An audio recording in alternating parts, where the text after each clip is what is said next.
I hope everybody had a good day. Hopefully my mic is working this time. I can turn it up. Let me make sure everything is working correctly. I think it is. Let me...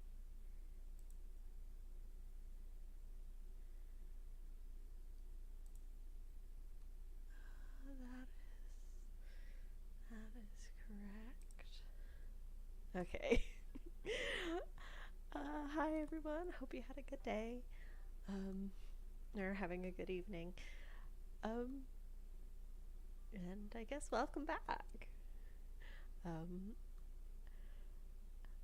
I am Lady Chrysius, and we're going to be talking about another book today. It's gonna be a bit of a night of contradictions. Mostly contradicting myself. Alright, let me make sure. Let me make sure everything is going correctly.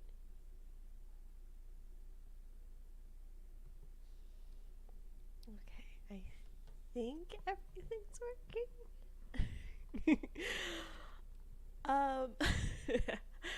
We're just gonna hope. So this week's book is, as I promised, something older. I will be honest and say that I surprised myself with this one. Like, I knew this one was what was coming next. Oh, okay, hang on. I've got some...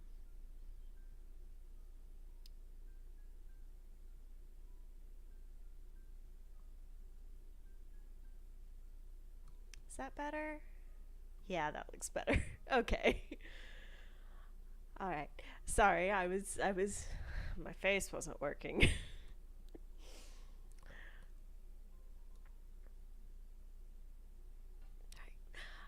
So I knew this book was coming, and I knew this is the one I wanted to do next. Like I said, it's older than the first one, so I started with something very modern, and then I decided to go to something older.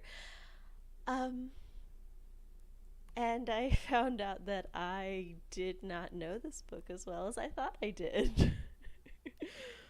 Ballad and Dagger, which is the one we talked about last time, was a completely new read for me. So it was very much a first impression, first look when I talked about that one. This one I actually have read before and have enjoyed before, and still apparently missed some of the facts about it. All right.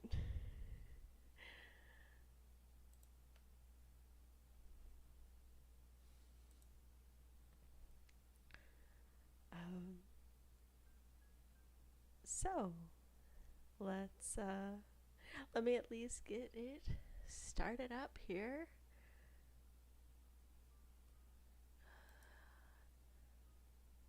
Yeah, there's that.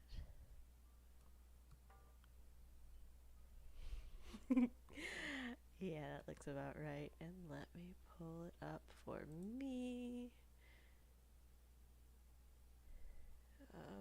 Nope. Y'all can't see that, right? That doesn't appear for you. No, it doesn't. Okay, good. So we are going to be talking about a book by the name of Mything Persons. And that is not a mistake. That is not a incorrect spelling. That is it. That is the book, Mything Persons.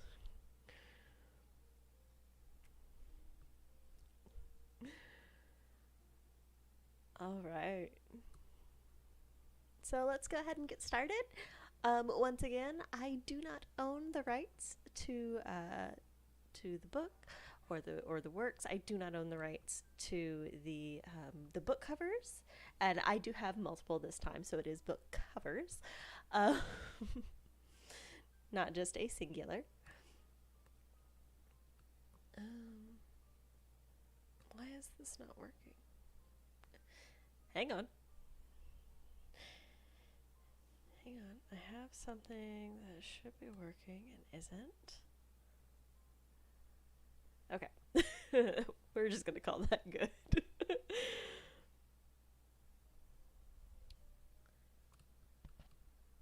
um, and just to make sure, is the music too loud?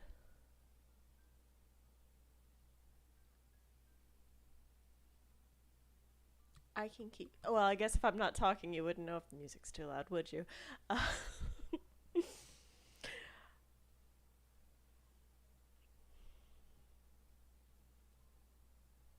all right. So let's go ahead and get started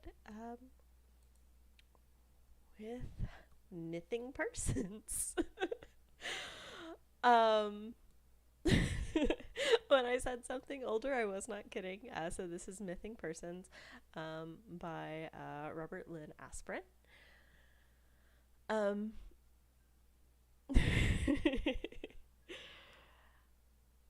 uh, it's a fun book. Uh, so as far as speed of reading, this one, there's a kink. We're about to get to the kink in a second. The book itself is not hard. Like 99% of the words aren't hard. The biggest stumbling block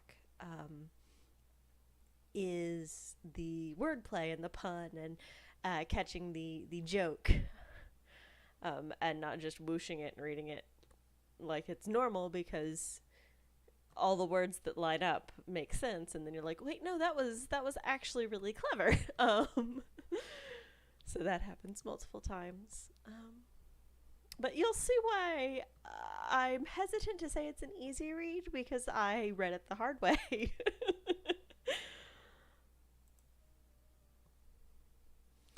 So it was originally published in 1984 under the Dawning Company publication. And you will notice it is another book that is part of a series, and it's book 5 in the Myth Adventures. So before we go to the fun picture pages, real talk. I own this as part of an omnibus called Myth Alliances.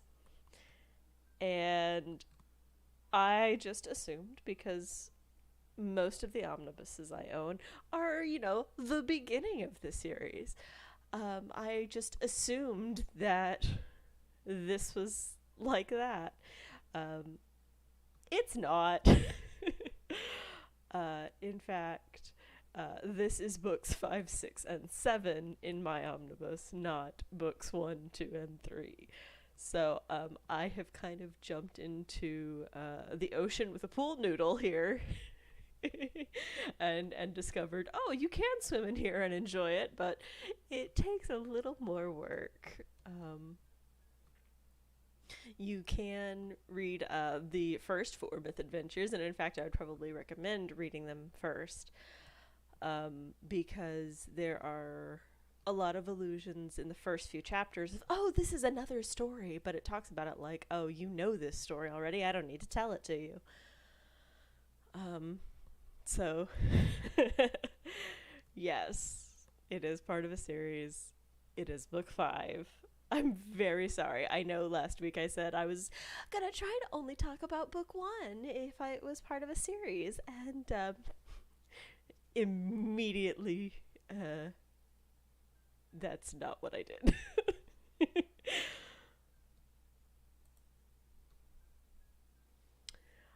So the original publication of Mything Persons um, is under the Starblaze, and this is by Phil Foglio.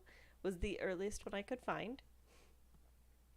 He is he is known as a cartoonist and comic book artist. He has worked on multiple projects, including both DC and Marvel. He did some Plastic Man, and he was nominated for at least one Hugo Fan Art Award, and then for another Hugo Award. And Hugos are for the best sci-fi or fantasy works put out in the previous year.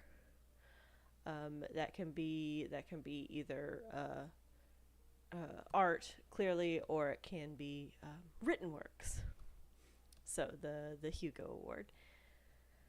Um, but if this looks like a very old cover, and maybe this cover is hard for you to find, there are others. Um, so on the left is the first Ace Fantasy cover by Walter Velez. He also did a lot of like trading cards, but specifically he did the Goosebumps trading cards and the Dune trading cards. And so the way his people's faces look, they're very noticeable. The one on the left is the original publication, and the one on the right is from a 2000s publication. So you're more likely to find that one. But both of these are perfectly fine covers. They are findable, like I said. And as you can tell on the cover, it's a matter of murder and mystery. This is the level of puns that this book goes for. It's kind of delightful. And then I have one last cover. This is put out by Legend. I was not able to find the name of the illustrator, but in case this is the cover you run across, this is still Mything Persons. So this is still a valid and findable cover. I didn't include the omnibus covers because it's in a couple of different omnibus. Like I said, the one I have is Myth Alliances, but that's not the only one it's in, so yeah.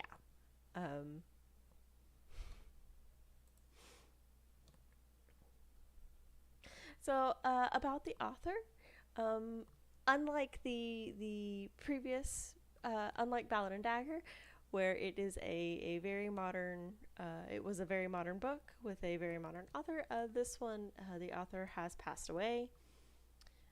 This is Robert Lynn Asprin. He was known for beginning and editing and compiling the Thieves World anthologies, which there are many of them, and they spun out and created their own little pocket world. And then he also wrote a series that I haven't read, but they are called Fool's Company. And just by that name, well, there seems to be a theme with his naming conventions of things. Because, yes, between Fool's Company and the mythic stuff,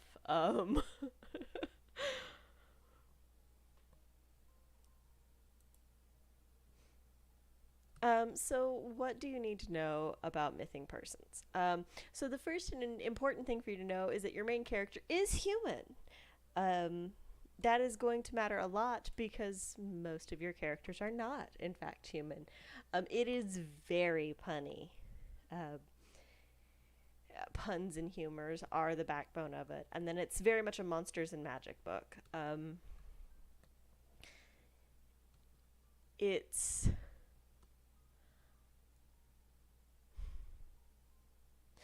heavy on some magic theory as opposed to magic practice.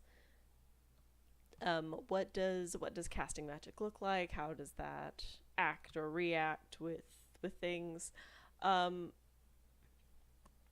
but primarily, if you are familiar with, oh, here's how monsters and magic work, you'll be good to go on this. Um, it is it is book 5. It does drop you in the deep end a bit.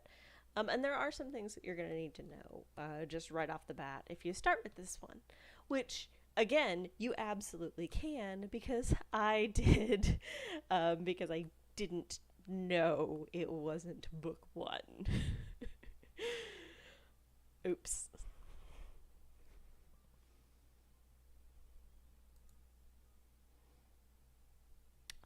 So your main character is also your POV character. So this is a first person for the most part.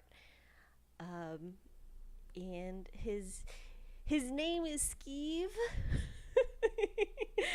He is known as the Great Skeeve. He is a magician. Um, and he's working with a partner and his employees slash friends slash hirelings is the best way to put the rest of his motley crew. He is human. He is probably, his reactions are the most normal, um, in that he's the most likely to get annoyed by someone doing something silly, or by, say, one character being like, "Oh, I'm allergic to this one very specific thing," and he'll go, "Oh, cool. So we will avoid this one very specific thing." And then he's like, "No, no, no," and everything like it, and of course that leads to problems. um, I'll explain why in just a moment. Um, but he's surprisingly relatable. Like I said, he is the only human. Well, he's not the only human, but he's human and he's normal. His reactions to things are very reasonable, and relatable.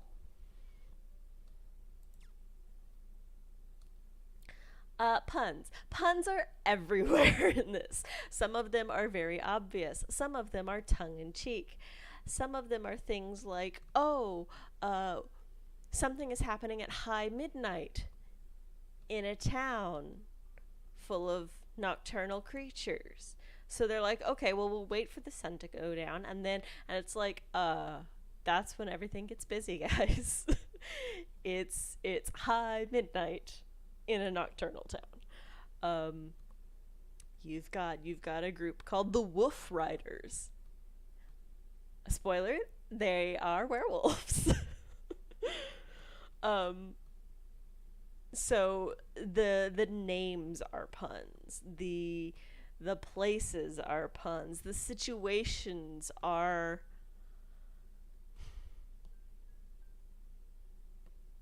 Don't want to say the whole situation is a pun, but it's not a pun. um,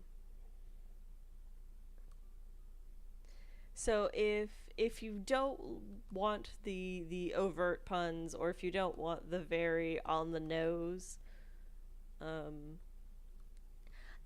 you might not want this series. Like I said, I wasn't aware that this wasn't the first one. I can only imagine the others are following very much in the same line.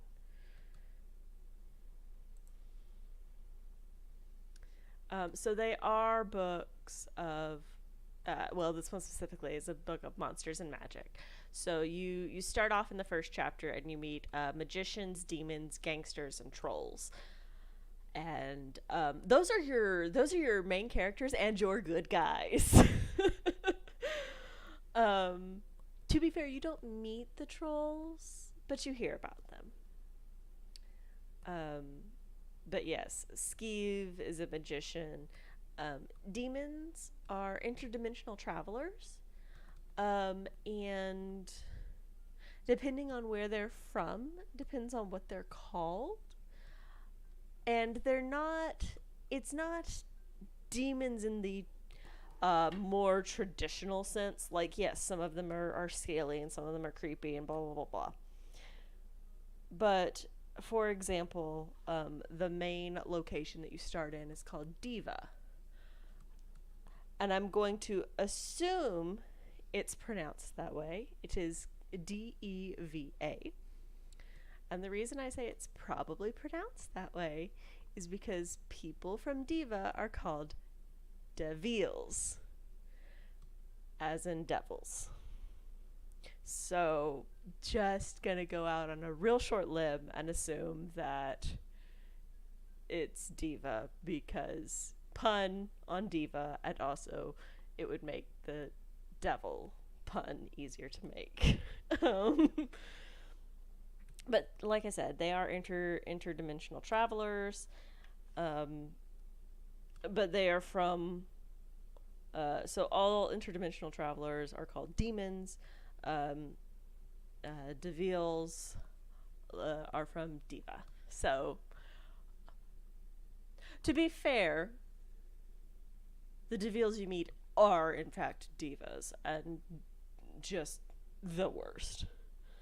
Um, but you do meet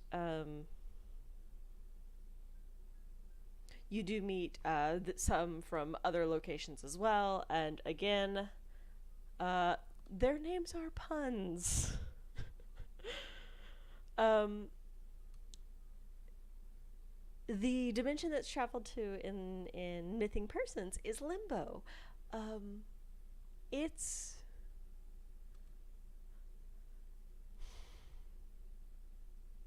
how to explain it? It's a magic poor location with powerfully magical beings. And they are powerfully magic because they live in a magic poor location. Oh, I'm so glad you like puns. Yes, no, puns are very much the flavor of this book.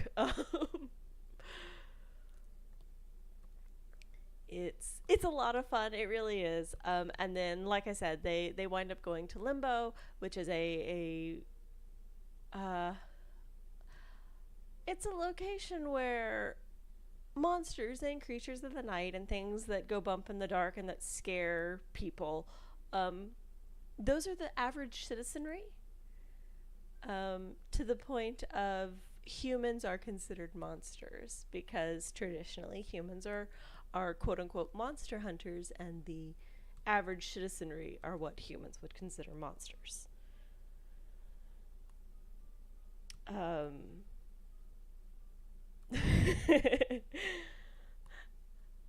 that being said, one of your main characters is green and scaly, so like, um, the biggest problem for in this instance is that Skeeve, his apprentice, and the gangster that is traveling with them, who is his bodyguard, um, all appear human or close enough to human. So, yes, we are the monsters that the monsters fear. Um, but it's really not that deep. I mean, it is like, oh, humans are in fact the real monsters, but also, no, because they openly admit that the monsters that don't live in Limbo are the weird extremist outcasts and are terrible and they should not do the things that they do. So there is no justification for the monsters in that they aren't justifying the attacks that monsters would make in other worlds. Um,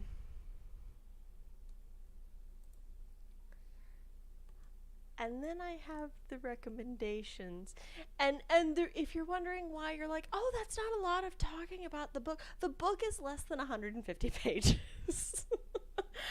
So when I say it's not a fast read, that's not entirely accurate, but it's not accurate.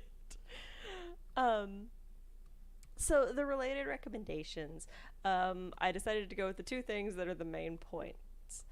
which are the puns and on the nose jokes. If you didn't like that part, these are also not your books. But the Phantom Tollbooth by Norton Juster is a personal favorite. It's absolutely delightful. You've got a watchdog who is a dog with a clock. You've got jumping to conclusions where conclusions is a place. It's a delightful, everything is exactly what it says it is kind of book. It's absolutely good fun. Uh, The Color of Magic is another Terry Pratchett, so it's another Discworld. Once again, um, much like Soul Music, sorry, from last time. The Color of Magic takes place on Discworld, which is a lovely satirical place. It specifically follows around a wizard who is trying to avoid death, and he is traveling with a tourist who has luggage made of sapient pearwood, which is kind of like having a pet mimic that likes you.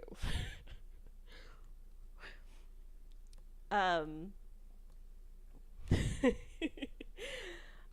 Dealing with dragons is less about puns and more about on the nose.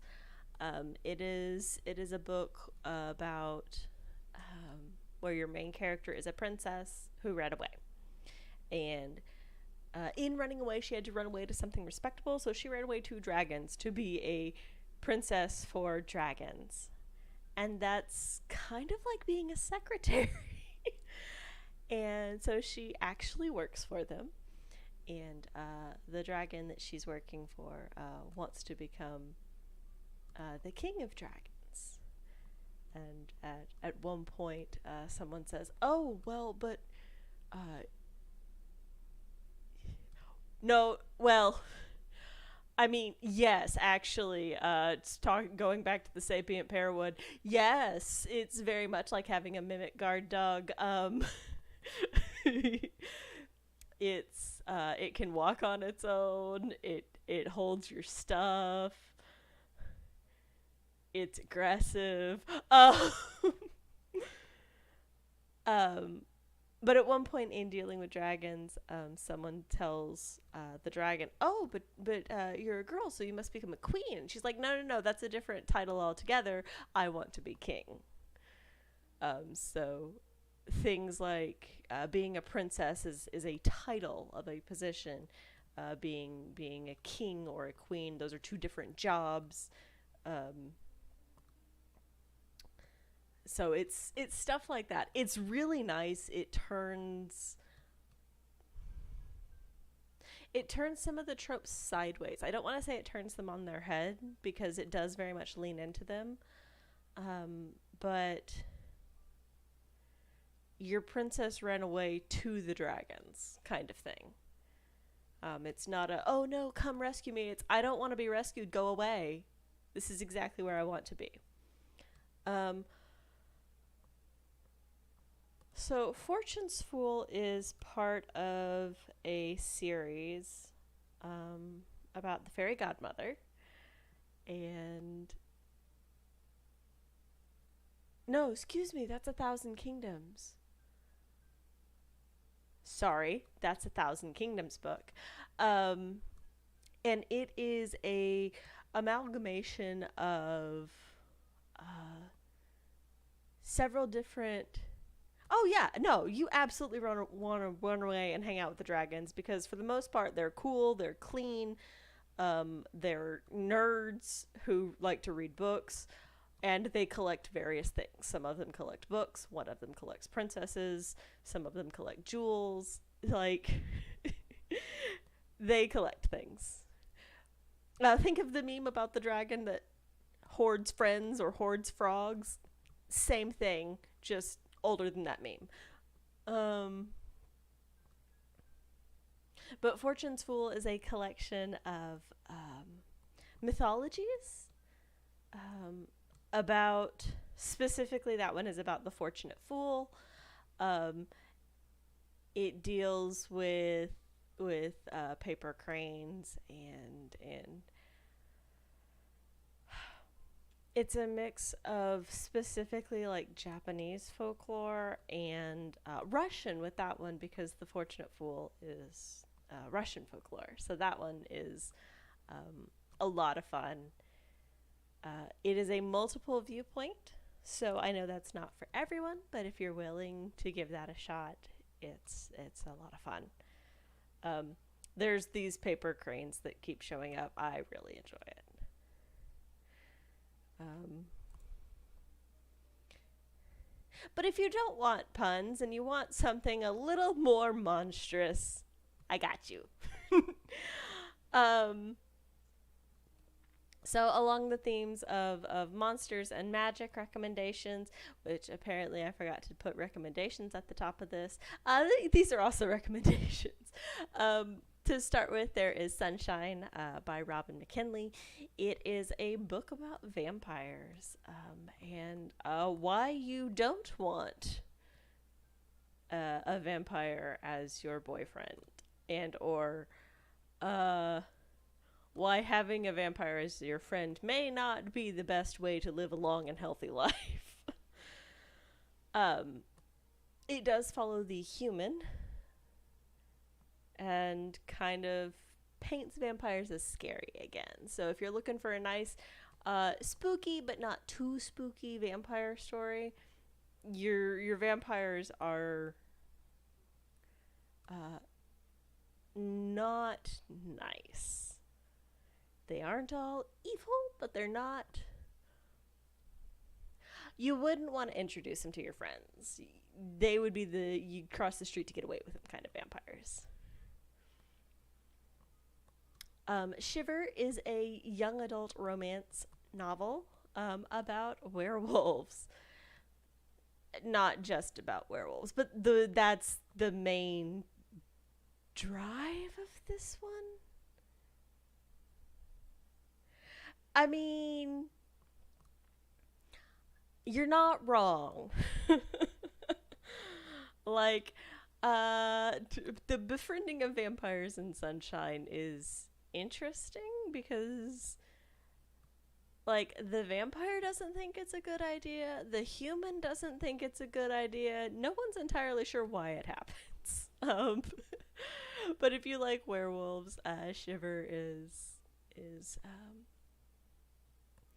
is right there. It's really well written. I'm a huge fan of Maggie Stiefvater and how she spins her stories, because she can take things that you're like, oh, I've read this 1,000 times, and then be like, oh, by the way, here's something interesting to think about.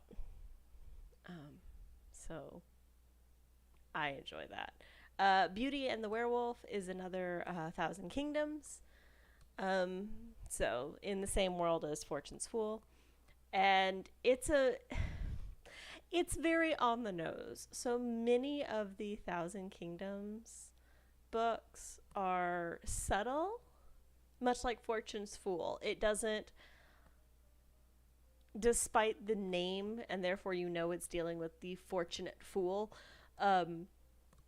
Beauty and the Werewolf is very much a mix of Beauty and the Beast and Little Red Riding Hood.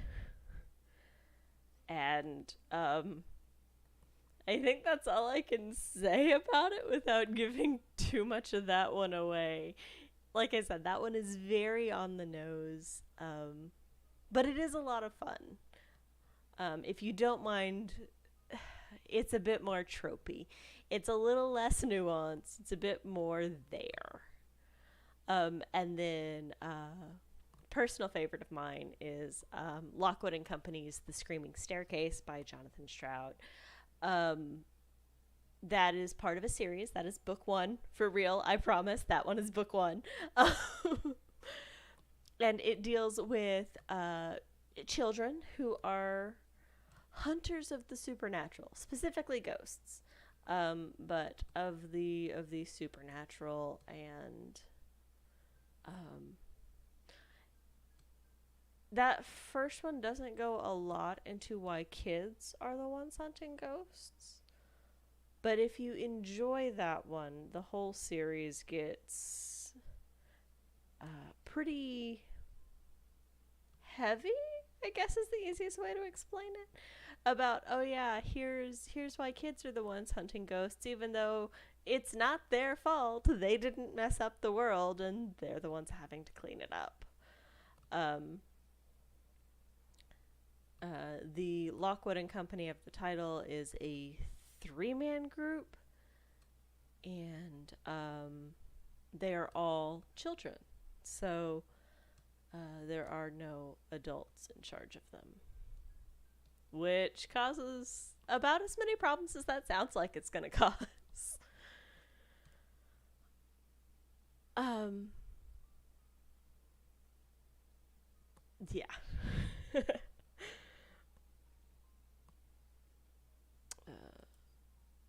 And that is it for those today. Like I said, I'm very sorry that I started.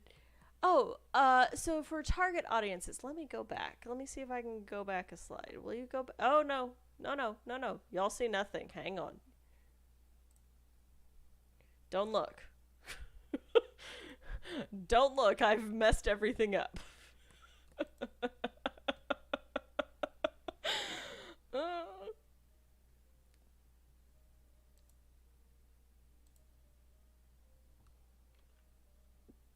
Don't look. I've messed everything up.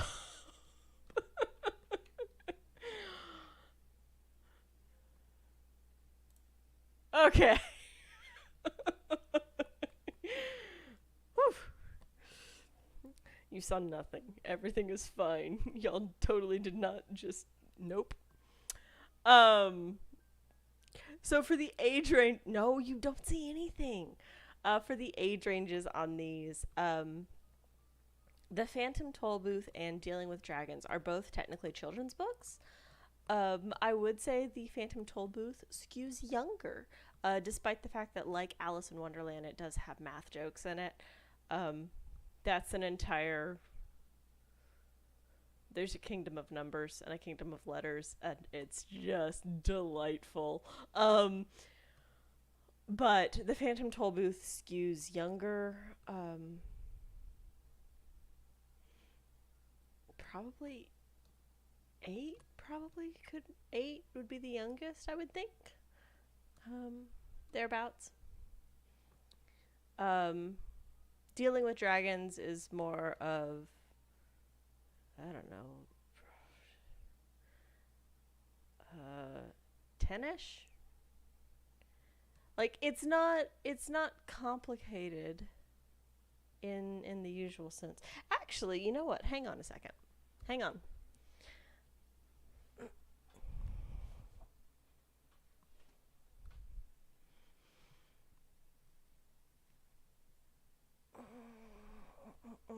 I can answer that one. Let's see what the publisher says.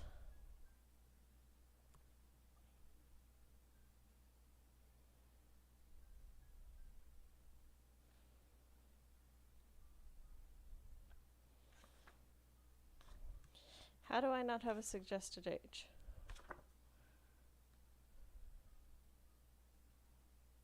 Oh, because it's another omnibus and they don't always. I own a lot of omnibuses. And apparently, they do not always put the target age in the omnibus like they do on the flap in the original publication.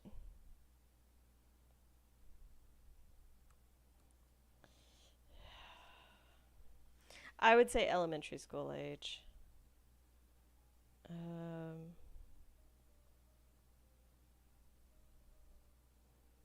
oh, yeah, elementary school age. It's a book club uh, book. So, Dealing with Dragons, which is young adult, or excuse me, is children's. The Color of Magic and Fortune's Fool are both technically aimed at adults, but I think YA teen could absolutely have a blast with them. Especially The Color of Magic. It's exactly the level of sass that a teenager would like. Absolutely, hands down. Um,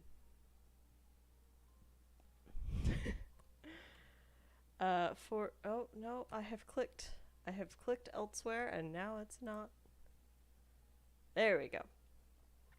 Um, so Shiver is YA.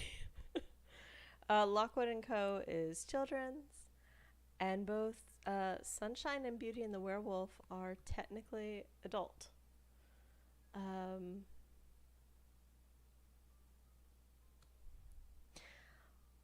I'm tempted to say that Beauty and the Werewolf can lean more YA than adult.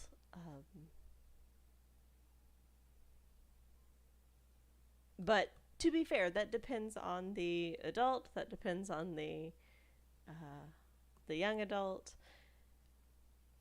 That's the intended age range. Um, but some people read above their range, so like that's a fact. Let me put this back right quick. Hang on.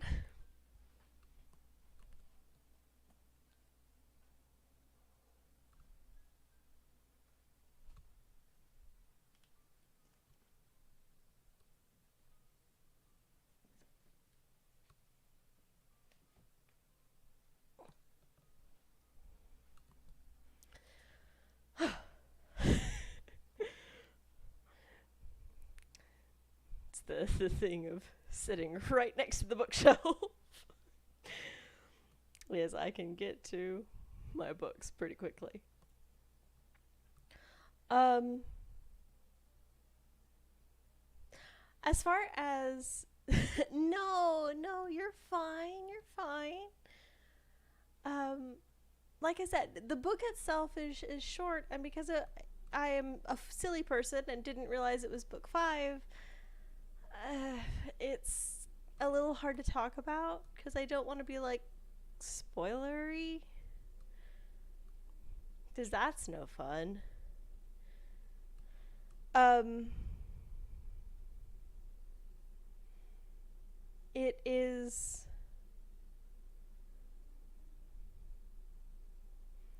it is a little bit of everything. I know I said it's super punny. I know uh, I know I said that. Oh, you may not like it if blah blah blah. Um, which is all true, but it's also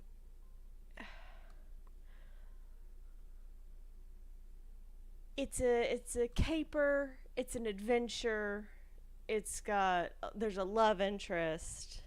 It's kind of got all of the stereotypes of a fantasy novel built into it. And I know part of that is because it's a fantasy novel written in the 80s. So like yeah, it's got those tropes built in for a reason. Um Not that they weren't tropey at that time, but that's not a bad thing. Like having some fluff fantasy isn't something to be mad about or to be like, "Oh, well, I can't like this because it's not fine art or whatever you want to call it." It's fine. It's fine to like fluffy fantasy novels, and that's kind of what this is. It's it's a fluffy fantasy novel with a lot of jokes. It's got a main character that you like. He's not. I mean, his name is the Great Skeeve, so like he's not your paragon of virtue, but he's surprisingly real. Um, in a fantasy world with trolls and demons and other monsters. um,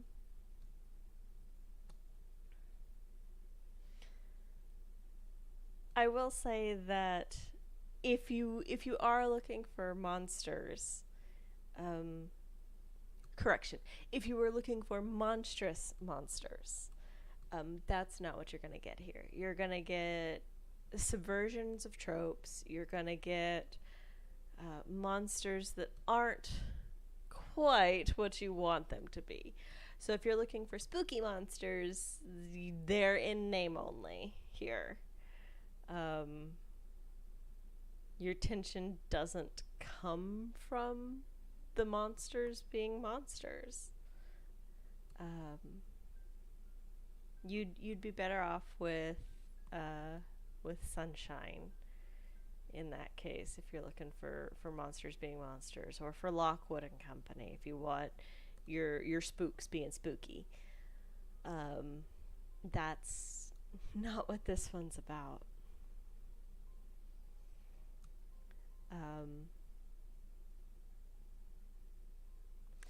I do think it's possible to read without having read the others and still get along okay.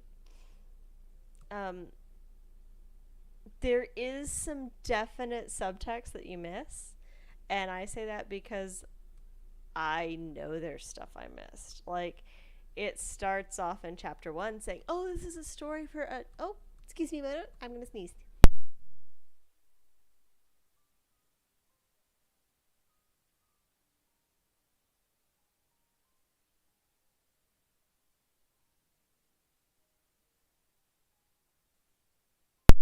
I think I'm good for a minute.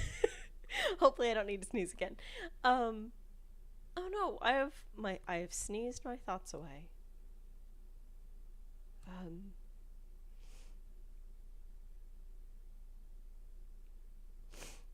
Thank you. uh. Oh, the subtext. Well, it's not really subtext. It's the kind of text you get from reading a series and knowing your characters. There's some points at the very beginning, like I said, where they're like, "Oh, this is a story from another time," and you're like, "Ah, this is clearly you telling me that this story has already been told. I don't need to tell it again. It's probably a whole nother book." um, if you do want to check out the rest of the Myth Adventures, again, that is MYTH Adventures, the Myth Adventures series. Um, like, the books are all 200 pages or less in most versions of the publications. Like I said, the version I have, this particular book was less than 150 pages. So it's doable, um, and a reasonable length. Uh, but as I was saying, you can understand it without reading the other books. Um, while you don't get as many physical descriptions as I would like, because they assume you already know these characters. You do get a bare bones one of everybody. So you kind of know what Skeeve looks like. You know he's a human. You get a pretty good. Um, that's not fair. You know a has.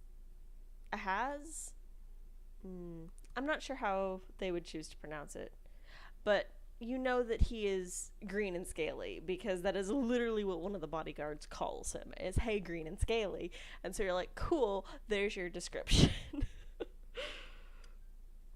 uh, but they don't necessarily explain everything. Um,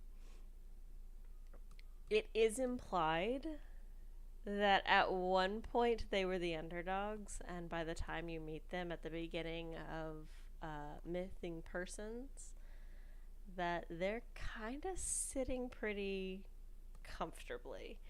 Um, they aren't ruling the world, but they've got enough power that, like,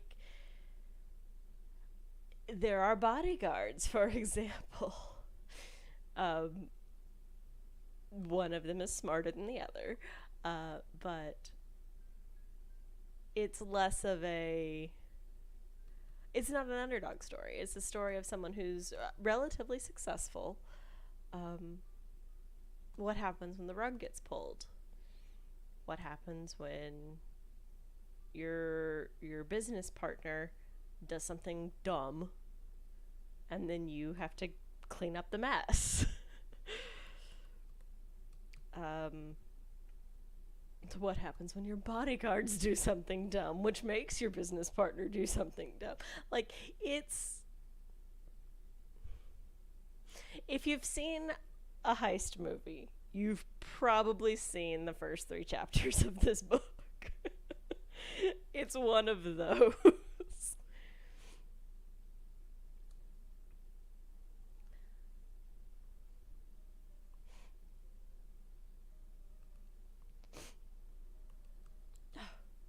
Sorry.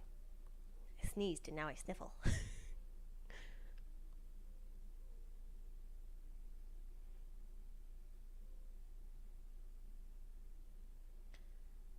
um,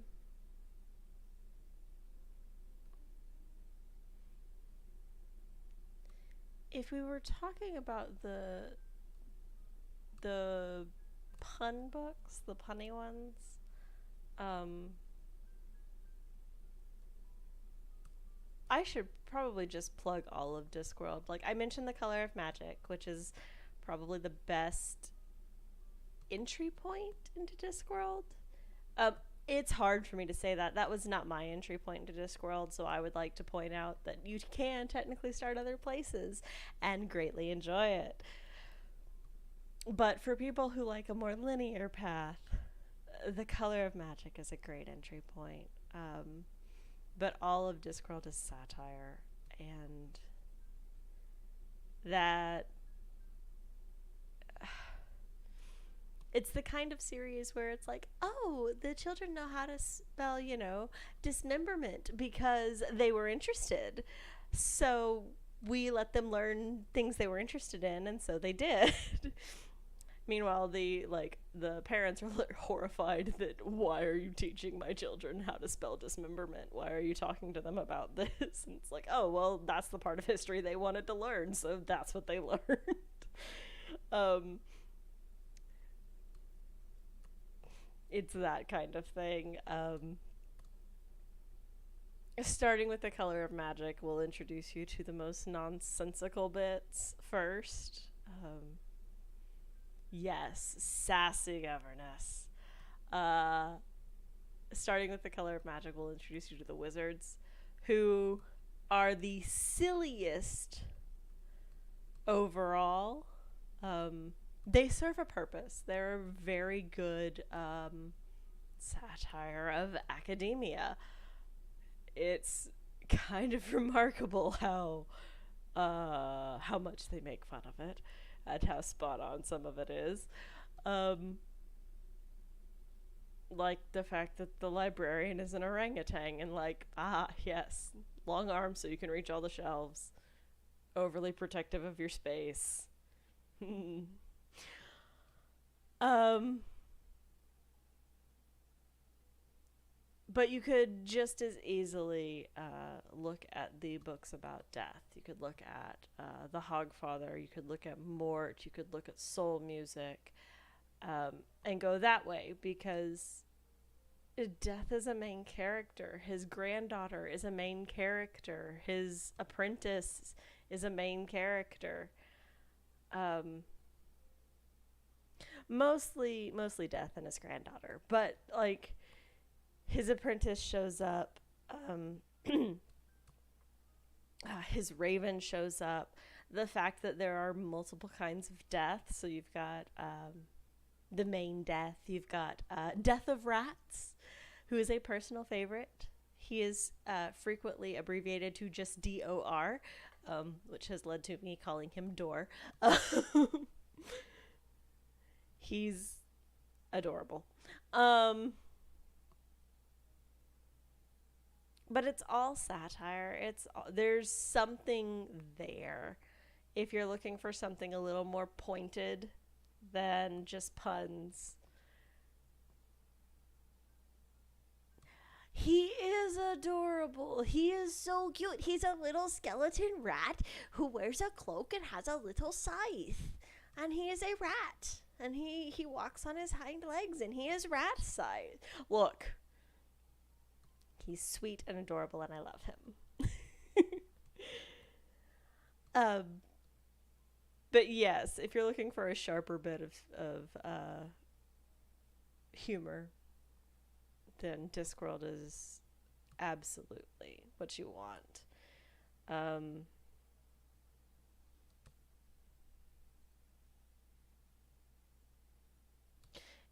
Actually, the Graveyard Book.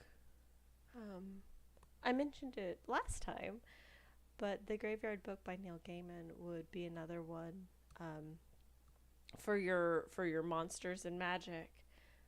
Uh, all things considered, since it is about a human raised in a graveyard, there are supernatural elements. There are non-human entities throughout that one. It is technically a children's book. Um, and by that I mean that that's the intended audience, but I said this last time, I will say it again. I think everyone should read children's books. I think everyone should read young adult books. I think that there is great value in them. I think saying, oh, only kids can read that and then adults get no value out of it is silly, really. I mean, there's reasons people go back to the books they read as a kid. You can get something new from it reading it as an adult that you didn't as a kid. Um, to use another Neil Gaiman example, uh, there are essays is not quite the term, but there's like notes where children who read Coraline sent Neil Gaiman pictures of themselves with button eyes, and they were delighted and thought it was wonderful and spooky. And like the parents were like on the back of these pictures going, "Oh my gosh, what did you write? Why did you write this for children? You terrible, terrible person." And it's like the correct response was the kids. But the parents found it creepy because they weren't the headspace it was meant for. But that doesn't mean they couldn't enjoy it. Um,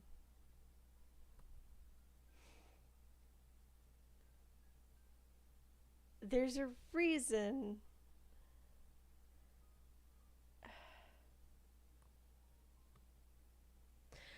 There's a reason that you see more YA dystopias than you do children's dystopias. Like, how the age group thinks is different, which means rereading those books that you loved as a kid, as a teen, as a young adult, as an adult, um, it means you'll see them differently, but that's not a bad thing. Um, Without getting too meta into art and the artist,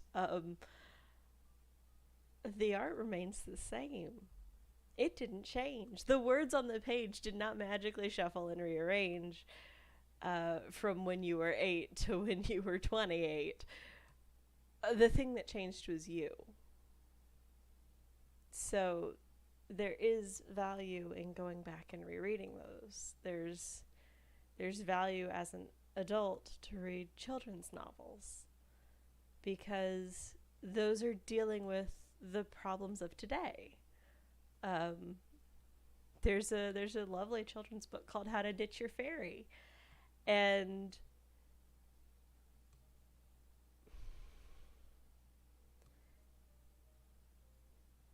it's not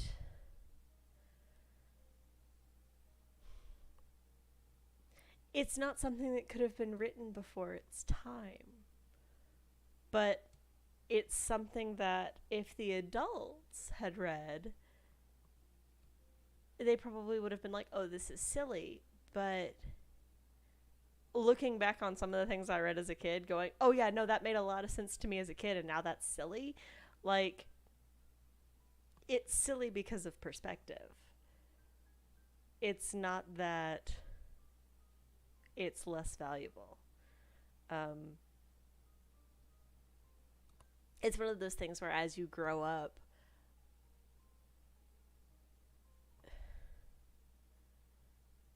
books are one of those weird ways to preserve that ability to think. Um, whether they are audiobooks, whether you're actually reading physical books, it's a crystallized thought. Like I said, the words don't change. What changes is you as the reader. Um, does that mean people can horribly misread the author's intent? Absolutely. It absolutely does. But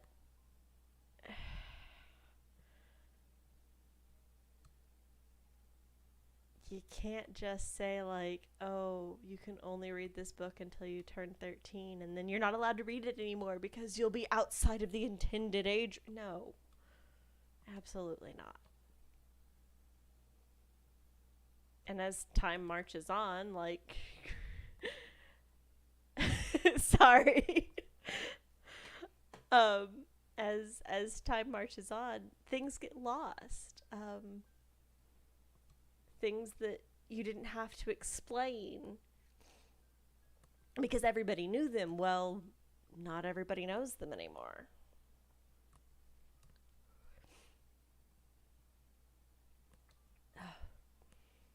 It's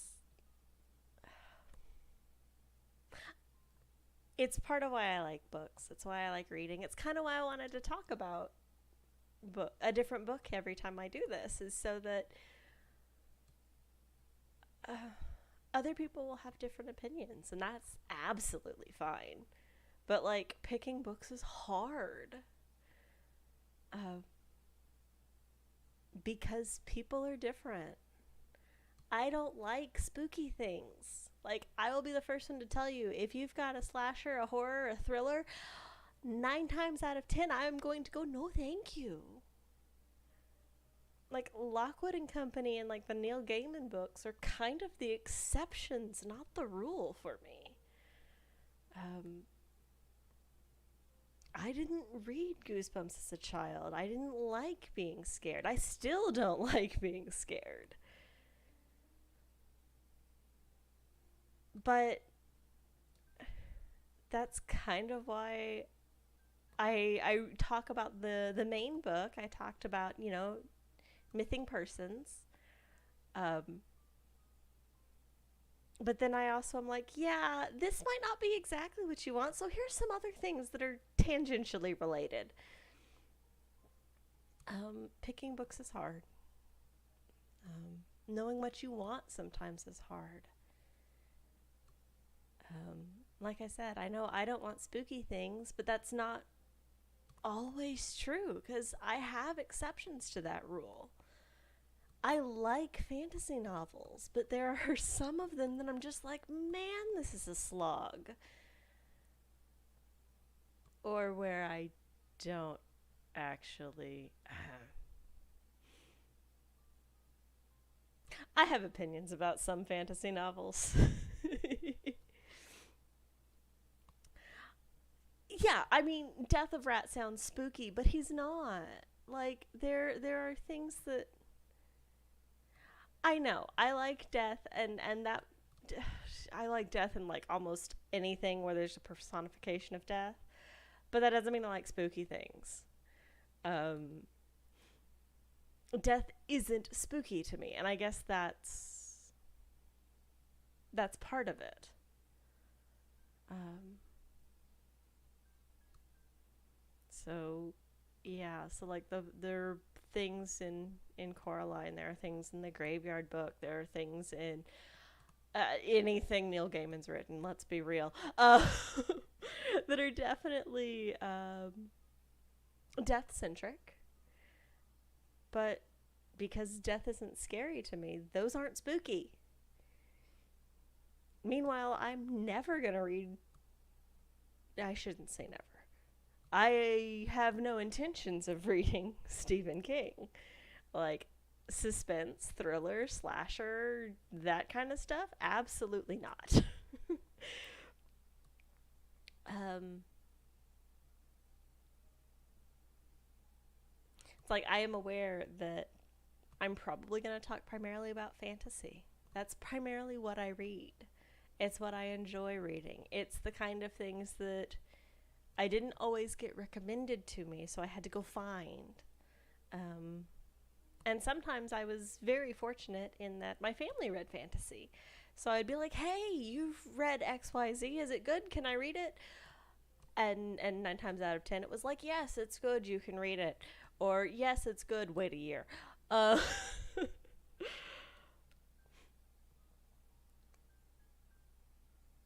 but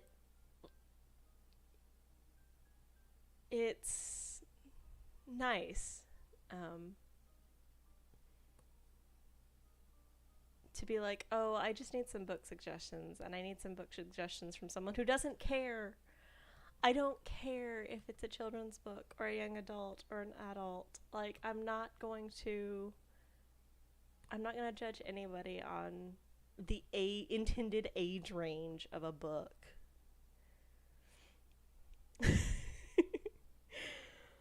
um like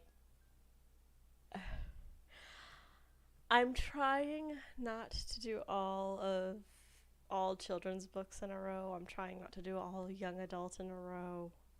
I think technically Mything Persons is written for adults, but yeah, it can go younger.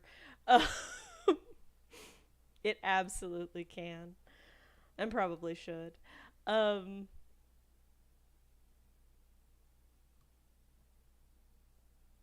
but yeah, no, I will never be like, "Oh, you read kids books." I'm like, "So do I." Surprise! Those are some of my favorites. um,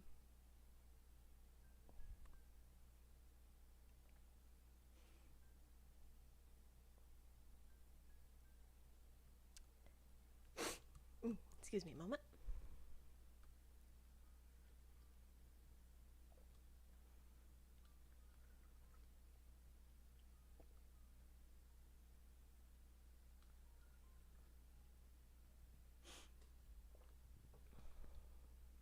Sorry about that.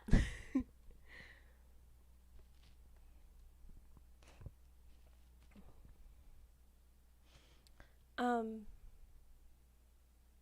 yeah.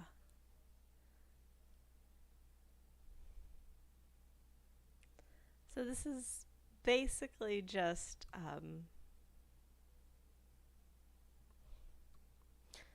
a place to recommend books, a place to talk about the nerdy things, a place to just. It doesn't matter. It doesn't matter if you like books that I don't. It doesn't matter if I like books that you don't. Would you like to read a book? Excellent. We're in a great spot. Would you like to listen to me talk about books? Even better. um, like I'm aware of the fact that technically, if all you wanted were the book recommendations, you can just see like the title of the stream and then just go to the pages that have the recommendations on and see what they are.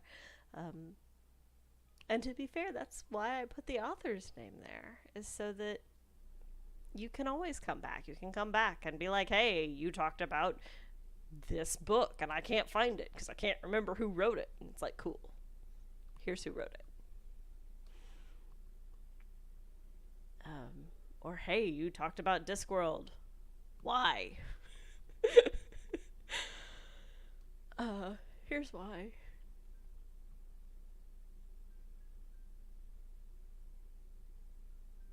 It's not some grand conspiracy. It's just me liking to read and liking to talk about reading and books.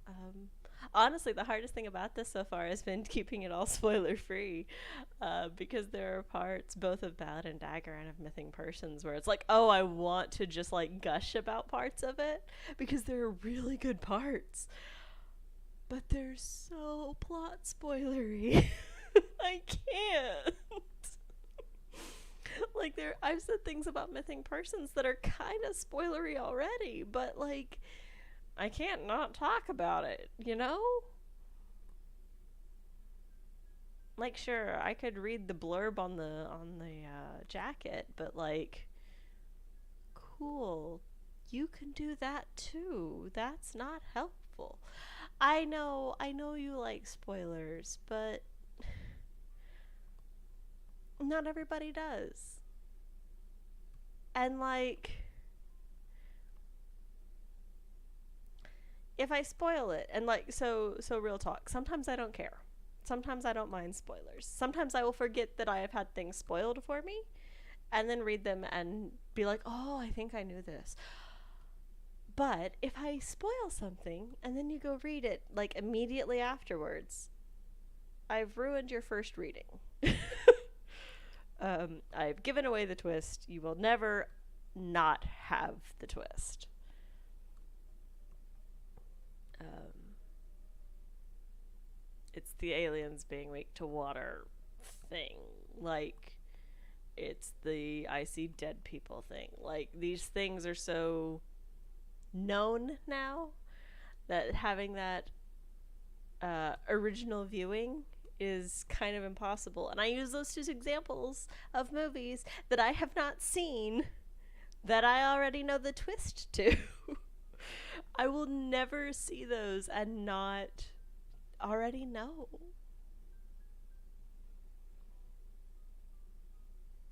So that's why I try to do this spoiler free. Is because I don't mind sometimes. I don't mind a lot of the time. But some people do, and that's not fair to them.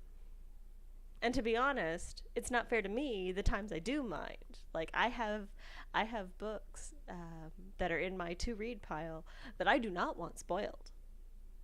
I would be very upset if someone came up to me and was like, "Hey, that book that's in your pile to read. Let me tell you all of the plot points." I would be very upset.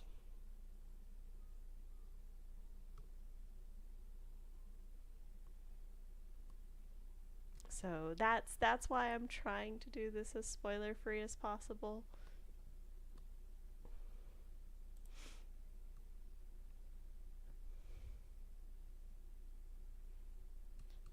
I know it isn't always possible. Sometimes it's just not.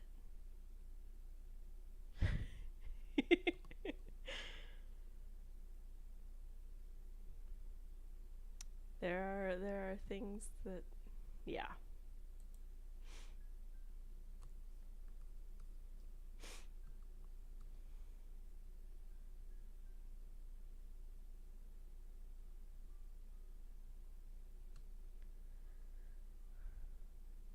But it's it's nice. It's nice to be able to recommend books. It's nice to be able to kind of have an excuse to read more books. Um, I like talking about books. I am that nerd.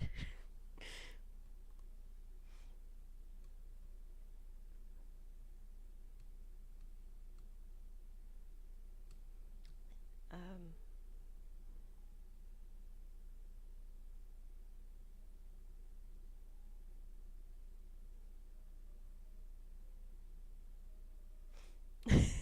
I know, much shock. I like talking about books as I sit here and talk about books.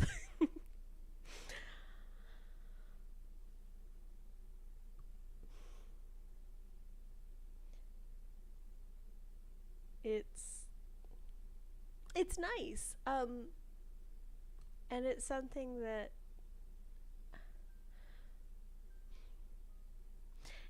it's not about the writing, and I say that um, with the best of intentions because there are some mm, not super well written books that are still a lot of fun. And there are some books that are written by experts that are a slog. A very, very well written slog, but a slog. um,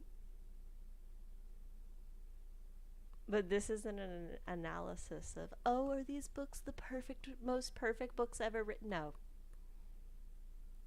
Here's what I liked about them. Here's how they're enjoyable. Here's how you may like them. Here's some things that may just turn you off.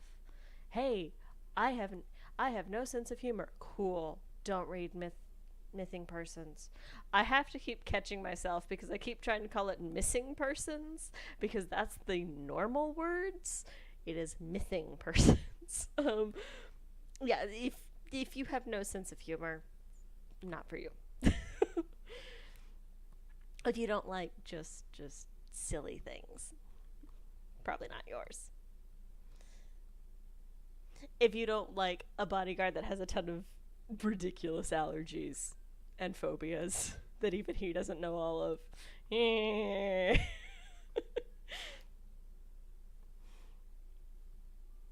But if those things sound funny to you, sound interesting, don't sound like deal breakers, give it a shot. Or, even better, give the actual series a shot. Hang on a second. I can tell you what the first one is. Give me a second.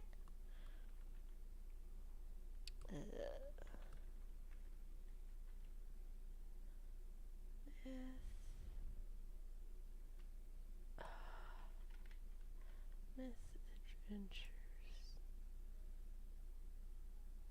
Books.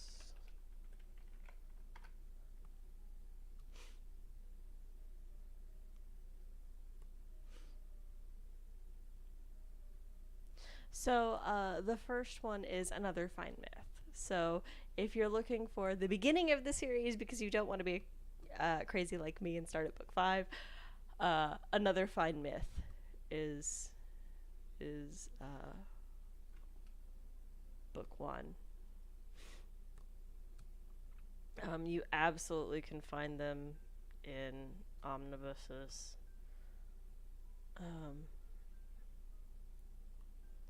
Some of them are just called Myth Adventures. Like, that's the name of the omnibus. How convenient.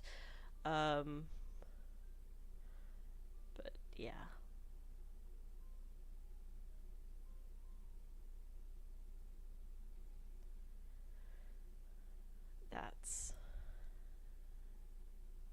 That's a thing.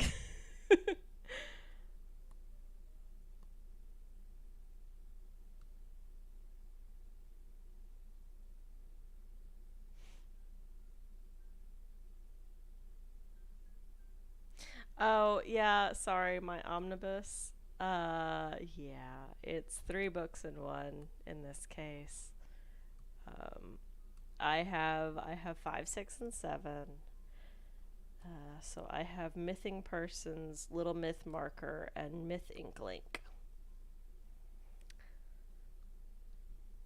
And yes, all of the names are puns off of myth.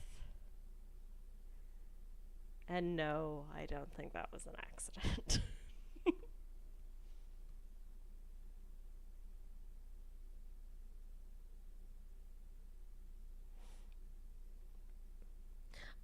I do recommend sometimes with older books like this, like the myth adventures books, like the Enchanted Forest Chronicles. Sorry, my brain just drew a blank on what dealing with dragons is part of. Like the Enchanted Forest Chronicles, like the Myth Adventures. Sometimes they're easier to find in an omnibus because sometimes that is the most recent publication. um, Because sometimes when you get these older books, they don't publish the individuals anymore. They only publish the bundles.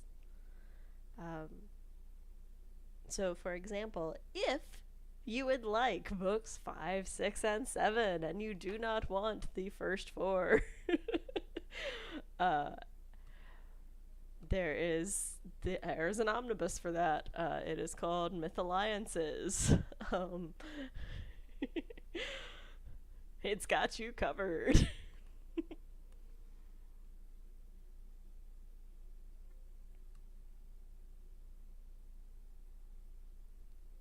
um,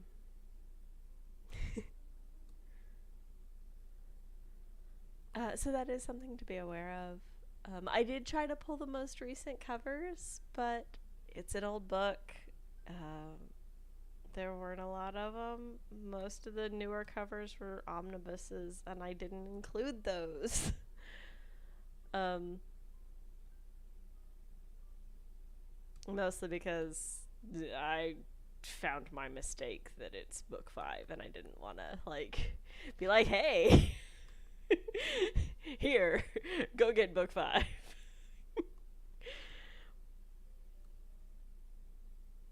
Even though I did just tell you that. Ignore that.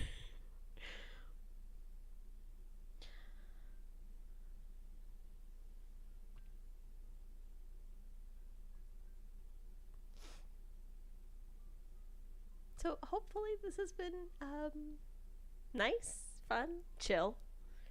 Chill is kind of what it's aiming for. Um,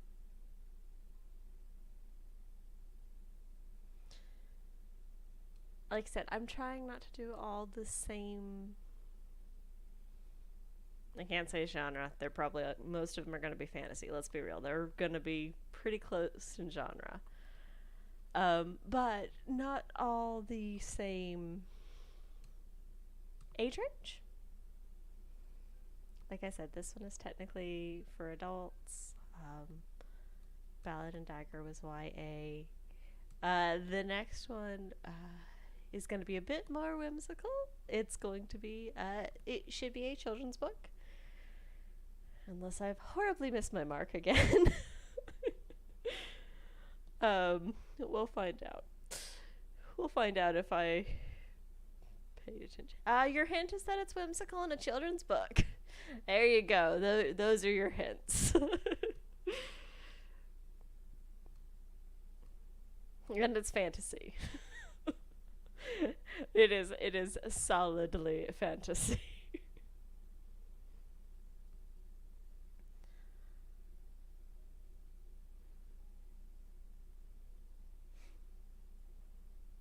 So I still do. Hopefully, I'll get better at this, and these will go a little longer. But I do think I'm gonna cut it short this week again. Um, Partially because my book was so short this time, and partially because it was book 5. So it's really hard for me to be like, here, let me tell you all about these characters, and I'm like, nope, I don't know these characters.